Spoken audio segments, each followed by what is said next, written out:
Shazad Latif, who plays Lieutenant Ash Tyler. Anthony Rapp, who plays Lieutenant Paul Stamets. Mary Wiseman, who plays Cadet Sylvia Tilley. James Frain, who plays Ambassador Sarek. Doug Jones, who plays Lieutenant Saru. Jason Isaacs, who plays Captain Gabriel Lorca. And last but not least, First Officer Michael Burnham, played by Sonequa Martin Gray.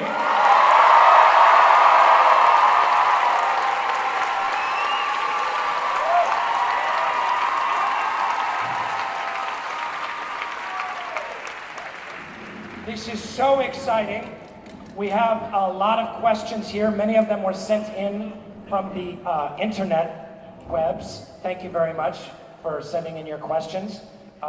We've got a lot of people in a very short amount of time. We want to get as many questions going as possible, so we're going to throw it right off. Sonequa, how you doing? I'm doing good. You look gorgeous. Thank you. All of you look gorgeous too. What was the first thing you did when you learned you got the part of Michael Burnham and was joining the Star Trek franchise? You know, the moment that I got the call, I was actually in Buenos Aires with my husband and son, and we were at a restaurant, and it's recorded. He recorded it for me, and I went like this. Like that. Yeah, and then I shed a few tears as well. Tears too. Yeah. Fantastic. That's exciting. And this is a question off of the internet webs for Alex. What were the biggest challenges of balancing our modern technological world with the mid-1960s aesthetic of the original series? Because this show takes place 10 years before the original series, and you have so many advances in technology and in CGI and in special effects, and how to marry those two worlds, it seems like an impossible task. Yeah, I think we are all the hugest fans of the original series, and we're taking a tremendous amount of our inspiration from it. And obviously, we want to be accurate. We are within canon. There are raging debates all day in the writers' room among all the writers and the producers about what is within canon, what's not within canon, what can we use, what can we do technically. So we've been very consistent with that. At the same time, we have to recognize that we are now in an age where if we gave you four-walled set, you would not be very happy, particularly since you have to pay for the show. So we are constantly in this debate, but yes, you will see, as you can tell, obviously from the did you guys like the 2.5 minutes? So you can tell from that it's a little bit larger than the original series in terms of scope and scale, but we are very consistent with our origins. Fantastic. Jason. Yeah. Hi. How you doing? You look lovely. I understand you were shooting some episodes of Star Trek in between tennis games up in Toronto. This is great. Getting schooled by your good self. A little bit. There's been a lot of captains in the Star Trek universe. Mm-hmm. How does Captain Lorca differ? It says here, be aware members of the audience may be under 18 years of age on my little thing here, so I'm not allowed to say that he's probably more fucked up than any of them so far. He's a complicated guy. It's a complicated story for our times. You know, when Star Trek was made originally in the 60s, there were some enormous shifts and changes going on in the world, and and our show reflects that too, and the characters do. And he's a guy whose character is born out of and forged out of war. He's the right person to follow in those times, but it gives him a lot of sharp edges as well. He's not like any of the other people because I'm playing him. That's, I don't know. I'm trying not to look or sound like any previous captain or any to come. Fair enough. Now, I'm going to go off script a little bit. Uh-oh. I know. There was a lot of backlash against the show for the amount of diversity that the show was showcasing in its casting and a lot of negativity online. Negativity online? But going back to Sonequa and some of the producers, you guys just take this one like, this has been part of the Star Trek universe from the beginning. Let's not forget that. Yeah. The first interracial kiss on TV was on Star Trek, the original series. So we're forging some new territory with a diversity of cast and storylines, both with race and sexual orientation. Can Sonequa, you start and maybe hear from one of the numberless producers on the panel. One of our incomparable producers will come in on this as well. But yeah, it's Star Trek has always been pictorial of diversity and of universality and of unity. And so, you know, as I've said before, I truly believe it is one of the main reasons why it is so important to so many people still to this day. And if you say you love the legacy of Star Trek, but you don't love that, then you've missed it. That's what I think.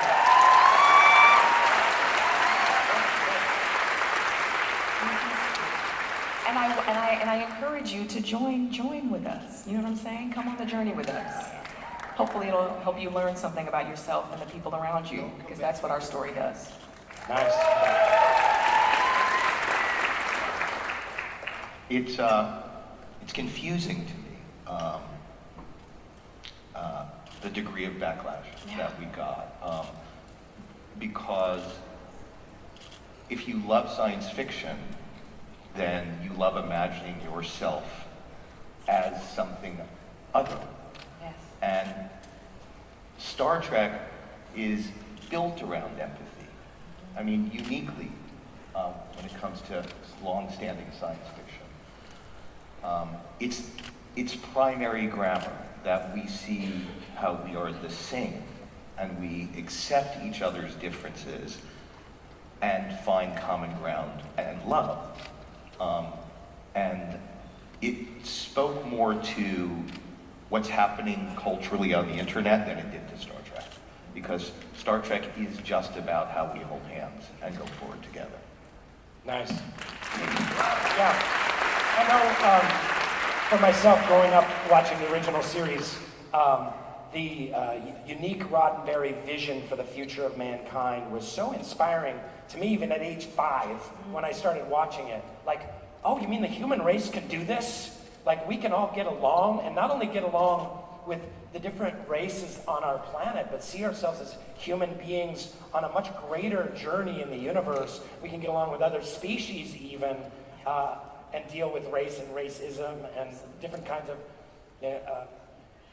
issues in other galaxies. That was really Expanding what inspiring. we know is life. Yeah, expanding It's that. kind of weird that some people had a problem with a woman leading the ship. I don't know if you heard there's a woman in Doctor Who about to crush it. And the sanest world leader we have is Angela Merkel in Germany, and when we get a woman president here, the whole full house will be complete. We'll be back. Okay, Gretchen, we got a question for you from the internet. Greg Thornton Co, guess that means Colorado. He had a question about the Klingons, because in this, we're at war with the Klingons, right? 10 years before the original series. Will the Klingons in Star Trek Discovery speak in English or Klingon with subtitles? And can you tell us a little more about the Klingon universe? Greg, thanks for your question. Because of the story we're telling about the Klingons in this season of Star Trek, it was very important for us to have the Klingons speak Klingon, and there will be subtitles. And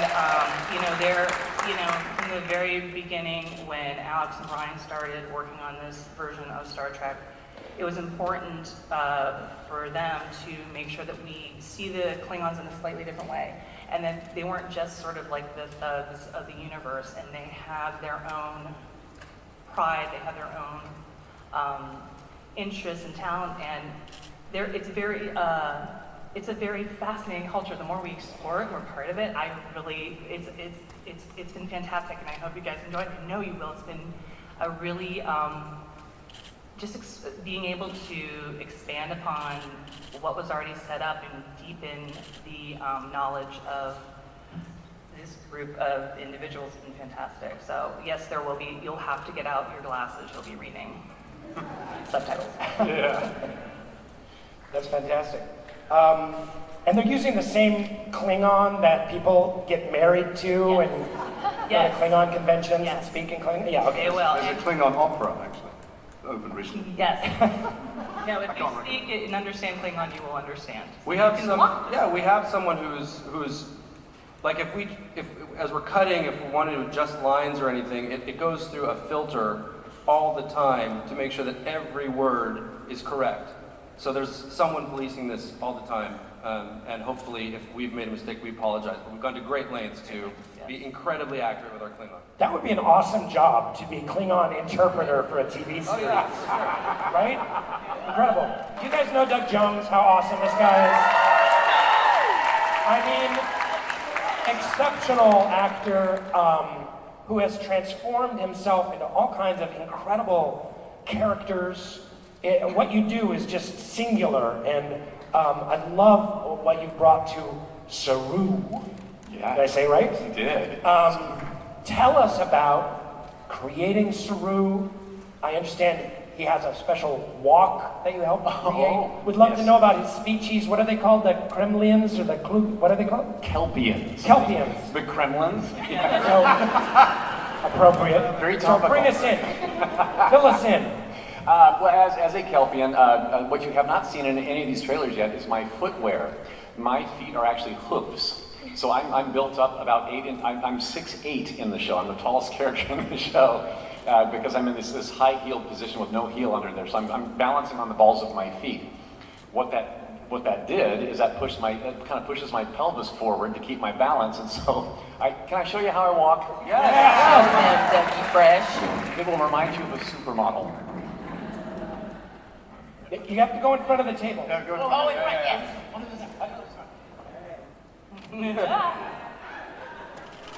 Whoa!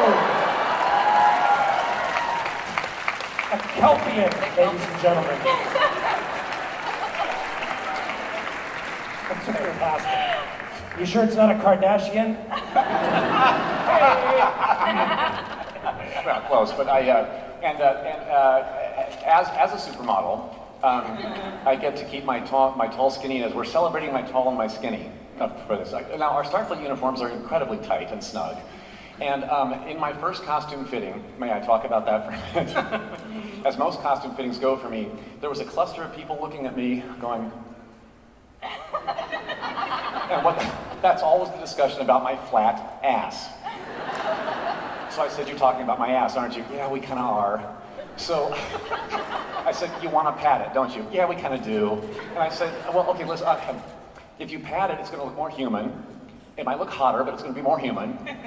Let's celebrate the alien that I really come in the room with. So they did. Yes, very excited about that.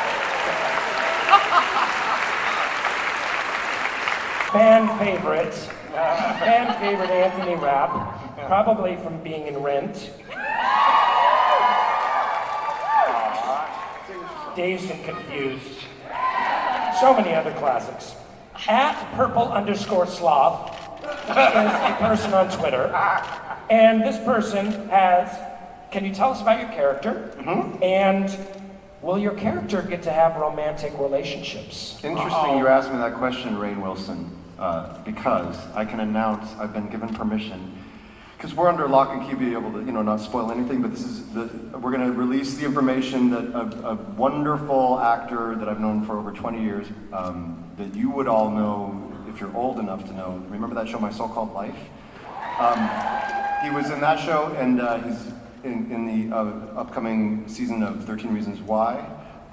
And he's a friend that I actually did Rent with briefly in the long course of my life with it. Wilson Cruz will be playing my partner. He will be playing your what? My love interest, my partner. Yes. And we are both officers. Your man love. Yeah, my man love, and we're both officers on the ship. Yeah, so my character, Lieutenant Samus, is the first openly gay character in the history of the TV world of Star Trek. Fantastic. And I'm very proud of that. Yeah. What's that? And I'm very proud of that, is all I wanted to say. And he's a scientist.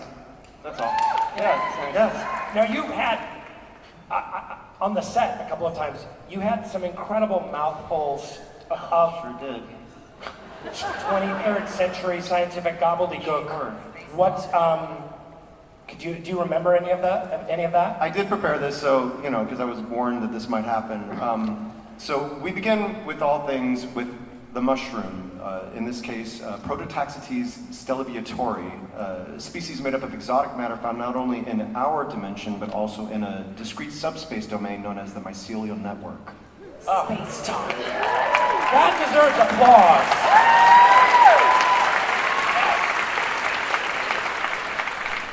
Shazad is horrified. Trips off the tongue. Question for the group. What? No, sorry. That's not. I'm sorry, they got me. They got a TV comedy actor to be here. Les Moonves was going to do it, but he's too busy oiling his muscles in a jacuzzi full of $100 bills. Sonequa, how would you describe the 7-year relationship between Michael and Captain Georgiou, played by Michelle Yeoh? Yeah. Oh, yes. Oh, don't we love Michelle Yeoh, you guys? She's amazing. Such a phenomenal woman. It is a very close relationship. I graduated from the Vulcan Science Academy and went to the Shenzhou straight out of college, essentially, and she took me under her wing, and I basically was committed to her through, I'm really excited to say this, through my surrogate dad, Sarek. That's a little bit of a reveal. So, I was raised on Vulcan by him and Amanda, and after the murder of my parents, and so he basically commits me to her, and I grow tremendously from her tutelage, and we are very close. It's a very close relationship, very similar to mother and daughter. Fantastic. And speaking of Sarek, James Frain, hello. Hi. Big fan of yours from so many different things you've been in, and so excited to see your Sarek. How does your Sarek fit in to the previous portrayals of Sarek? Well, it's an exploration of who he was when he was younger.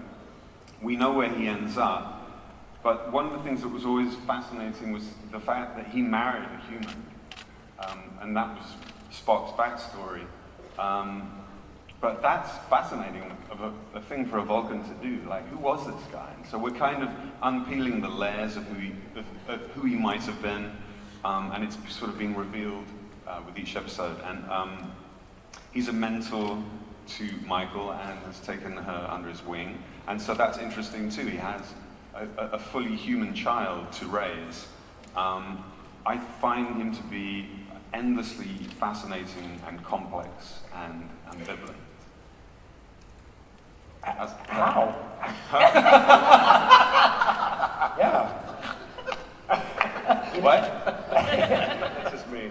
Can you tell us a little more about how you find him to be complex? For real? Yes. No, I'm asking as a fan, like genuinely, I'm interested. Well, because the whole Vulcan ideal is something that they evolved over centuries, and the reality is that they still do have emotions, and they have to cope with these emotions. And there's a real struggle, I think, that goes on in Sarek with that, because he's brought a human into his life, and now he has a half-human child and a fully human child. This is very challenging to him, and I think it kind of opens up a door in him that he didn't know was there. See, that's good, right? We get to the meat of the answer. That's fantastic. Rainn, can I say something? So, I suspect that some brains are exploding at the idea that Sarek has a half-sibling that Spock has never mentioned in canon. And just be patient with us. We're aware, you'll see where it's going, but we are staying consistent with canon. Fantastic. And Alex, there's a lot of weird, nonsensical online rivalry between the Star Wars universe and the Star Trek universe. Now that we're here at Comic-Con, how do you address that? Well, Star Trek's just better. We would drop it. If our mic wasn't almost there, we would drop it. Any other producers want to take that? Hell no. I don't know. I just think it's preposterous because you can like both. It's like saying, well, I'm excited for the new Blade Runner. Well, Arrival was better. It's like, well, there's a universe in which all these things can exist. They're trying to do two very different things. Actually, the real answer to your question, because the truth is I started as a Star Wars person before I became a Star Trek person as a kid, and have very deep relationships to both of those things now. And I think that what's happening to both universes is really quite beautiful, because as they expand and as these stories grow, we get to dig into aspects of the stories that were mentioned peripherally. You know, I mean, Rogue One being a sentence from Star Wars, it became its own film, you know, and the level of diversity of the characters and the worlds that are exploding in front of us are so exciting that I have always felt that there is place for both. You can love both, and you can love both equally for very, very different reasons. They're about very different things. So in a weird way, it's apples and oranges, but I do respect the war between them in this sense, and, you know, of course, if people want to take a side, they should choose Star Trek. Right? Jason, I've been with you when you've been kind of mobbed by Harry Potter fans, and they're a particular breed of fan. I see we got a few out there. Now you're going into the Star Trek universe. Have you noticed any difference between the two fan groups? There's very few of the Star Trek fans that want to sleep with my son. Not really. They love stories. I mean, the Star Trek fans some of them have been fans for 50 years, so they're generally older than the Potter fans, but it's the same level of passion, and also of being, for some people, released or saved by storytelling. You know, these things are, both of them are fantasy and fabulous worlds, but we live complicated and challenging lives, and we look to stories often to help us navigate our way through difficult times. And I think Star Trek did that for a lot of people and has done it over the years, and I hopefully will do it. And I know that Potter did that. And so what I see in those fandoms, both of them, I think, is people who have found something more than something they like, but something that's meant something on a very profound level. And I just started meeting the Trekkies. I look forward to meeting the rest of you, wherever you are. And I'd love to hear from everyone, and Shazad and Mary, maybe we can hear from you. We haven't heard from you guys yet. What's something about when you undertook this that really surprised you about going into this particular facet of the Star Trek universe? Well, for me, is when you get a job, you expect it to be just about the sci-fi. When you first hear you get Star Trek, and that's what you start thinking about, the technology and all that. But for me, what was so enjoyable to play, and is enjoyable to play, is the emotional complexity of everything we're doing. Just there's so much emotion in the show. There's a lot of turmoil with the characters, and that's, as an actor, it's just what you want to do. So that was a bonus. That was great. And is there something you think will be surprising for fans? Surprising to you, and what will be surprising for fans? You guys don't know how Get out. stupidly funny this woman is, and you guys are gonna like really enjoy the hell out of her. I don't know if any of you are off-Broadway fans, but you may have been. Seriously, come on. Something that I found surprising. I guess both something that made it really great and something that was surprising was how much it means to so many people, and how that endows an actor with respect for the story and wanting to give you the best possible product. It lends power to everything you do to know how much the people around you are invested in it. That's great. Anyone else want to There are many, I think one of the great advantages for us is that because every episode doesn't have to be closed-ended, and because we are, a streaming format, it isn't just that there's emotional serialization, it's that there are story serialization, which allows for a lot of really interesting twists and turns. Sometimes the things you think are happening are not exactly what are really happening, and there are big reveals at several points over the course of the season. And I think the fun of it is that in every possible way, we've all looked to draw those reveals from the origins of Trek. But I think you'll find a lot of surprises along the way that fans will certainly be debating as we go on. I found it surprising that not that it makes any difference to the audience, but we all adore each other. We spend a lot of time together, obviously, at work, but also Sonequa is the queen of the set and of the casting crew. She organizes a bunch of evenings where everybody, whatever level they play in the crew, everybody's equal when we play games night.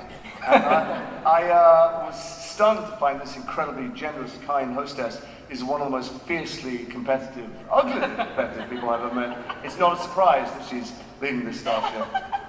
You would follow her into battle any day. But don't play a game with her. And you guys have to understand, Sonequa, seriously, is one of the kindest, most radiant, generous people I've ever met in my life. And I'm pretty old, I've met a lot of people, and she really is up there. I was only on set for a couple of episodes, so how did you guys, producers, how did you find her?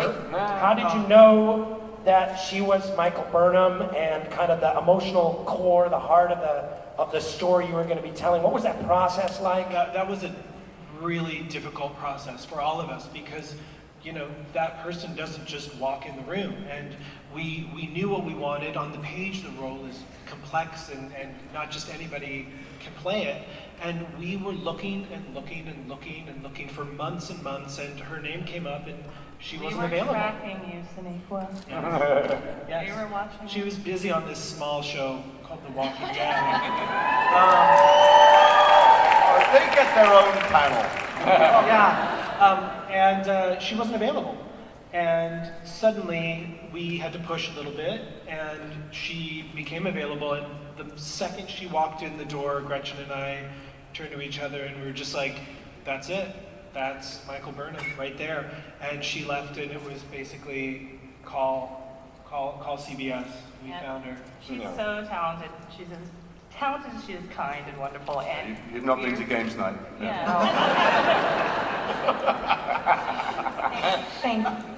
Thank you, and thank you, Rainn, for saying that too. I think piggybacking on what everyone has said so kindly and graciously, thank you, is I have been so surprised to see how quickly we've come together and built a family, and we have just congealed so beautifully and congealed.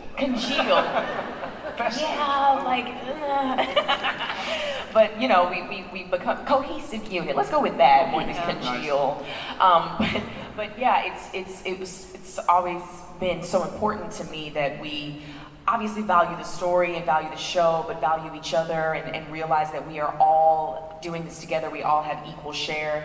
And then it expands beyond us to you, that, you are a part of this. We are all in this together. We are one community. And that has been the most beautiful thing to see, because we truly are, let me not cry on this panel. We truly are so grateful to be here and to be a part, to be endowed with this legacy. There's a song coming on. I know. So we're very excited. Thanks, Nicola. Hey, we don't have much time left. Want to take a couple of questions from the audience. Considering much of what is going on this planet today, what have been your biggest challenges in developing Star Trek Discovery, while also establishing a clear resonance with the egalitarian messages that were key in Gene Roddenberry's original vision for Star Trek, without coming across as preachy or too predictable? Best question ever.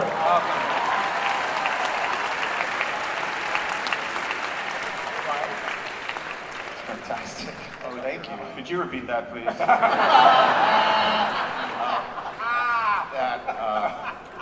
There is something that is a key to understanding, at least my understanding, our understanding of the original Roddenberry universe, and that is the attempt to establish family. That despite how disparate cultures and people may be, the formation of family and a family you choose is a transcendent value. And what is lovely about that is there's truth to it that you can serve without being earnest. You can actually chase connection, you can chase companionship, you can chase a feeling of belonging, especially in science fiction, and really stumble along the way, because part of what we serve in retrospect is the idea of no conflict in Star Trek, but of course that's nonsense. There's always been conflict in Star Trek. And so our opportunity is to take our view of conflict today, more psychologically real, more human, more with longer storytelling form, and still search for some resolution that is not dystopian, but utopian. Thank you. Excellent. Young lady? Oh, good. Yes.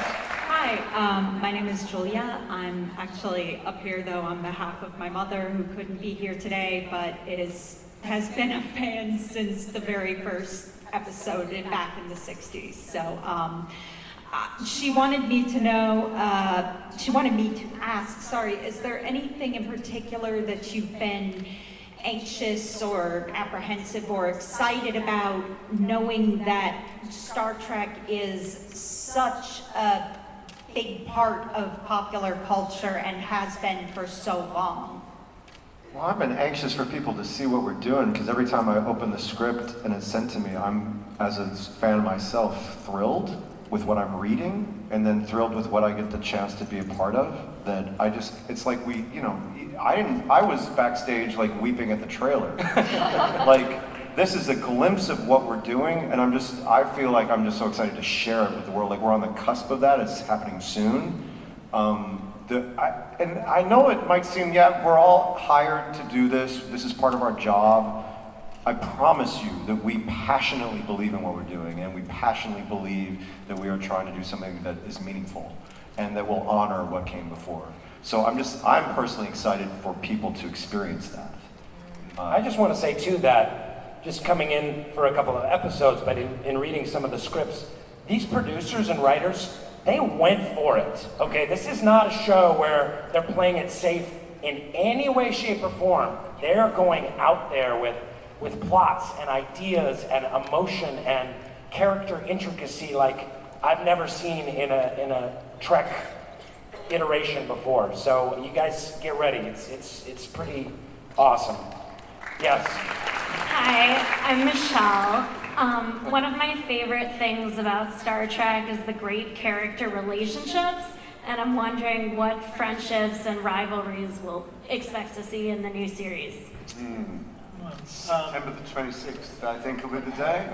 We could tell you everything that happens, so you wouldn't have to bother watching it if you like. But it's full of nothing but characters. I mean, it's true that we have these amazing sets and special effects, but for me, for all of us, I think, what happens between I'm going to say humans, but the humans and the aliens, what happens between the characters is where the real drama is, and there's every shade of everything. And Sonequa's character, Michael Burnham, she's the one who, you're going to see the show through her eyes, having a relationship with everybody on the ship in some way, shape, or form. And I've really very much enjoyed my brother-sister sort of relationship with her. We're completely different worlds, but we're both upwardly mobile in the officer rankings, and so we're very competitive and very compassionate toward one another. I've really enjoyed that on-screen relationship very much. And I think there's a lot more sort of dynamic nature to the relationships than maybe there's been in past Treks. Where in the original series there was that sort of dynamic between Spock and Bones that was always there. Mm-hmm. I think that the nature of if we have edginess between each other at different times, it evolves or shifts, in ways that aren't always just playing the same beats over and over and over again. These characters, what's been great about the storytelling latitude that we've been able to have was to really, drill down on the characters, and these characters are not fully formed out of the gate. And I think what's been so fun about it is to watch through Sonequa's, through Michael's eyes, stepping onto a ship and, trying to find herself and trying to find friends and trying to find love. And Gretchen and I always look at every show we work on from the standpoint of it's a family show, it's a workplace show, and then the science fiction lays over the top. And that is the other thing that's really great about the serialized component is those relationships continue to change and pull through, and it's been really fun to get to create with these characters. We have a ball, just watching the relationships evolve. Let's give it up for the producers, the cast of Star Trek Discovery. Thank you for having us.